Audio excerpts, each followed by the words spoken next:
Hey everybody, welcome back to another knife review. Today we're taking a look at the Kizer October. There you can see the name, D.O.C.K design, or Dmitry Osarenko. Not too familiar with his work, but I do really like this design. Before I get into the knife, I'll show you the packaging. Normal Kizer packaging. In there's just some pictures, information, other knives and stuff, and extra hardware right there, a couple screws, and a nice little felt-lined pouch. Very nice. It's always nice to have those, just, I don't know, in case you're taking a knife somewhere, or if you sell it to somebody, it's nice to put it back into that. A couple looks at it before I get to the specs.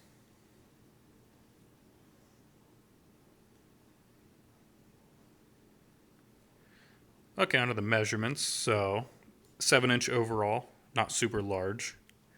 2.875-inch blade length.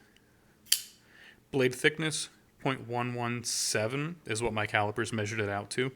Blade HQ had it way larger. It was 0.13 or 0.15, something like that, but that is not what it measured out to, so there was a little error in their measurements.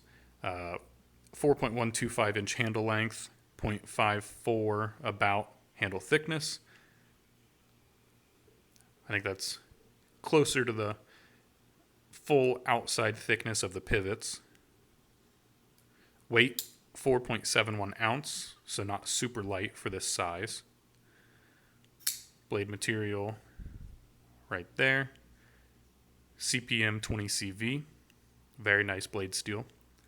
Handle material, titanium, sheep's foot blade, flat grind, plain edge, black washed blade. Clip is a spring clip, titanium spring clip, tip up right hand only. There you can see on that side there's no holes to mount it, and two on that side sunk down into the liner, into the frame, which is a really nice touch. You can see the full clearance all the way through there, so it won't interfere with your pocket, and I've noticed it rides very well in the pocket. Frame lock, made in China, obviously, because it is a Kizer. Onto the design. So, very intricate milling on the handle here. You can see it's kind of, I don't know, futuristic, cybery, matrixy looking pattern. Not exactly sure if that's what they were going for, but it feels good in the hand and it looks cool and a little more artsy than just a plain blasted titanium. Blade has a fuller blood groove type thing with a slotted hole in there.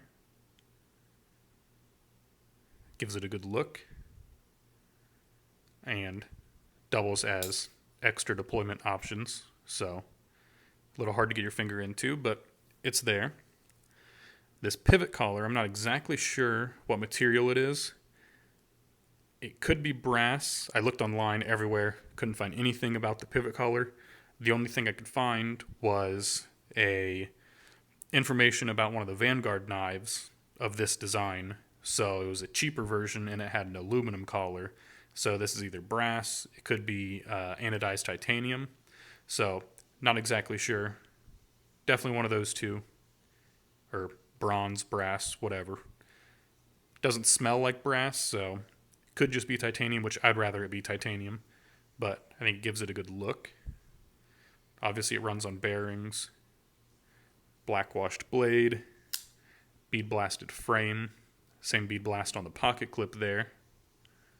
Nice feel to it. Not like it's still smooth, but it's not like it doesn't glide smooth like the blade right there. So you can feel a little bit of texture. Nice feel. All black hardware. Black pivot, black screws, black barrel spacers, black pocket clip screws, and your little screw there for the lock bar insert. Lock relief, these 3 deep squared off cuts, not super comfortable. They're a little sharp on the corners, but they do the job. They just kind of, I don't know if they look the best. You can see that pattern goes right on that little skinny post in the middle there. The flipper is kind of one of those hidden flipper designs, so you can see on the back, it doesn't have that pocket pecker like what Nick Shabazz would call it. So it's not dinging up anything in your pocket. It's just nice and hidden. When I looked at the design originally, I thought maybe, well, you're gonna push your finger down and then you're gonna hit this corner back here and it's gonna be uncomfortable. But I don't notice it. It flips out great. They executed it perfectly. So some of them, it just doesn't really work. I felt a lot of them where it's just uncomfortable to flip. It doesn't flip right. It's either too hard to flip or it just doesn't feel like the leverage is right. You got to push way too hard for how it flips out. But it's a nice strong detent, but still feels good when it breaks free. So the opening hole, you can get your thumb meat down in the fuller a little bit. If the hole wasn't there, it'd be the same thing just with the fuller. But with the hole there, it just kind of gives it a different look. So it doesn't really need it, I don't think, because the fuller is what you're really using to get your fingernail into.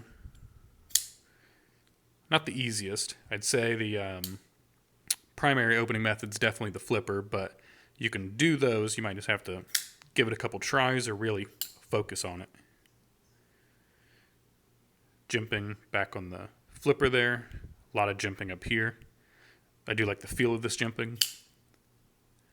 Nice and long. Covers the whole top of the spine there. Not too sharp, but has a good feeling. Gives you a little bit of traction. Also, we're not going to be able to see it, I don't think, but you can kind of see a little bit of a reflection in there. Oh, there you go. Internal milling, fully pocketed out to lighten it up a little bit. So like I said, it's a 4.71 ounce knife, so it's not super light, but this definitely does make it a lot lighter because taking a lot of that material out of the inside, but also it just makes it feel more high quality. When you have a knife this big and it's not as heavy as you'd think it would be when you hold a knife comparable to this size that's not internally milled, it just gives it a different feeling of how the quality is. So some of the pros, it's very sharp. I'll cut my little cheat sheet. See if I can get a good test cut. Okay.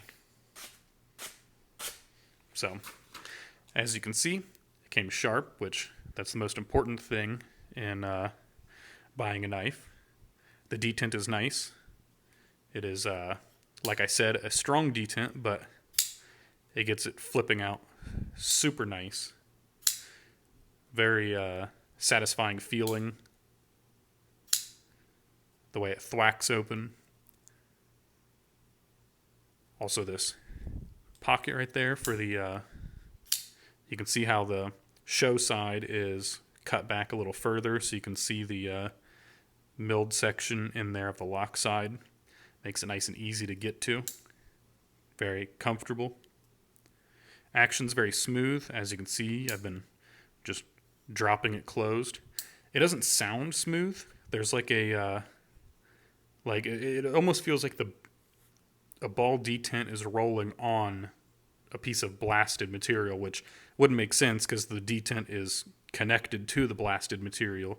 But I don't know if I take it apart and clean it up, it'll get better. But even though it sounds like it's not super smooth, it still is smooth closing and opening and everything. So when I first opened it, I thought, oh, maybe it's not too smooth. Maybe there's some gunk in there, but it doesn't really affect it. So I've blown it out with compressed air. I just haven't taken apart and done a whole cleaning on it yet. So smooth action. The milling does give some nice traction. I like the way it feels. I like the way it looks.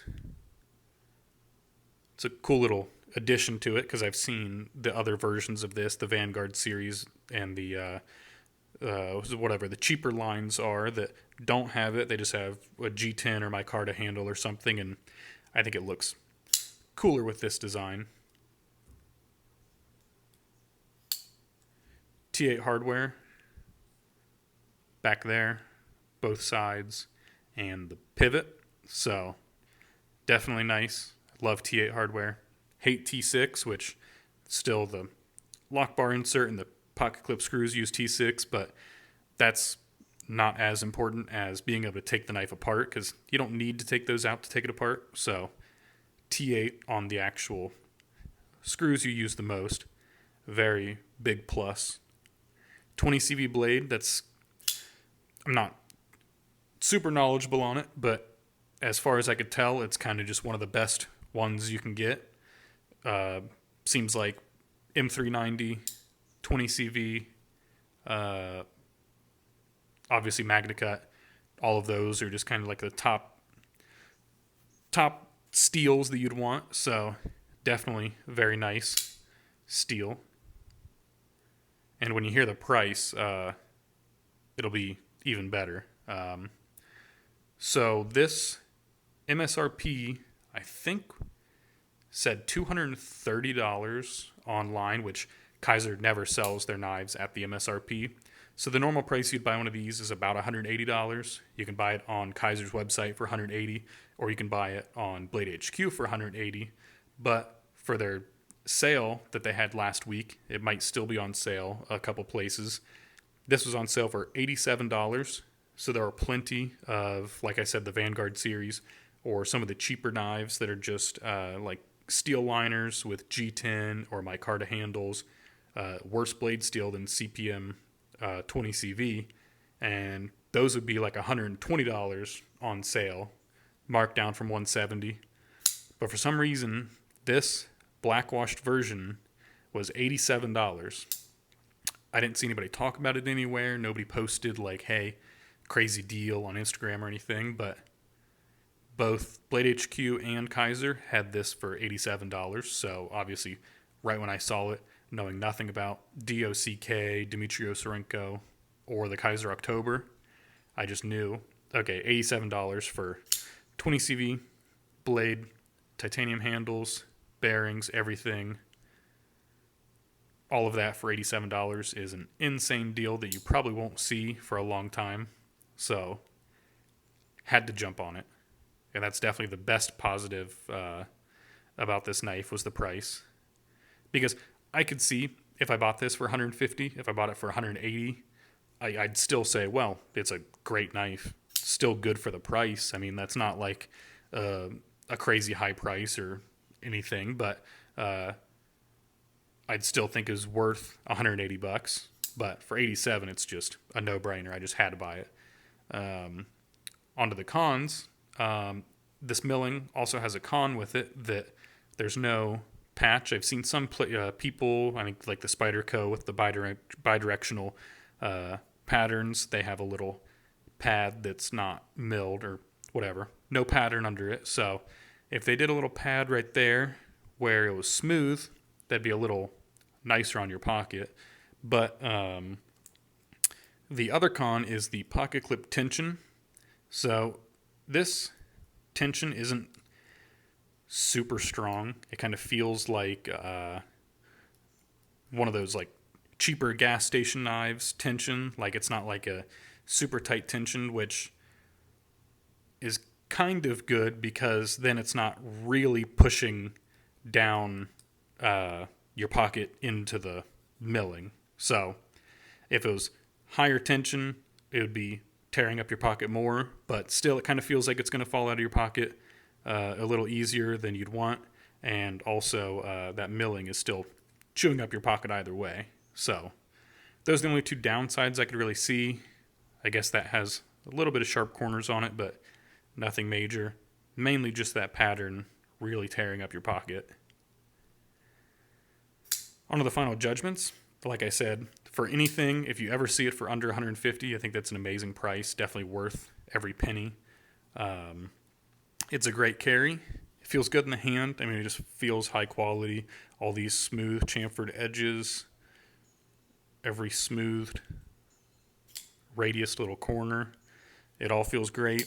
Flips great. Functions great. The fit and finish was perfect. Lockup is a little over 50%.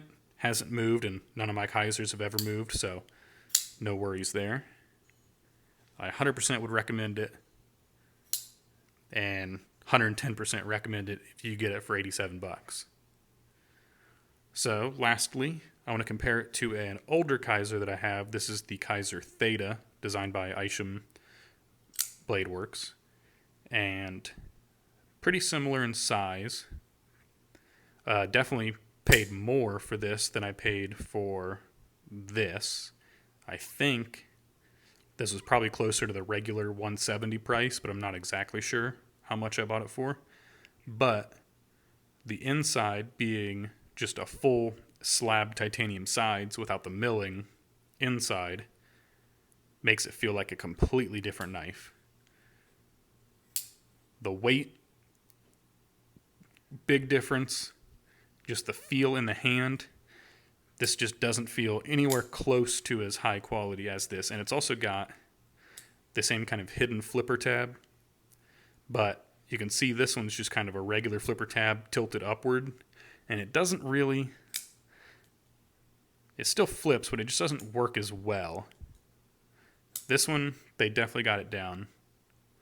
Nice and squared off. Jimping on it. If this one had jimping and a harder detent, it'd be a lot better, but... That one just fires out. Both very nice knives, but this one's just a step above. So you can definitely see some kind of evolution in the company. Kind of more intricate, a little crazier designs, way more milling inside and out. That's pretty much all I have to say for it. Thanks for watching. If you want to see other knife reviews, don't forget to check out the rest of the videos on my channel and subscribe. Help me grow the channel. And thanks for watching.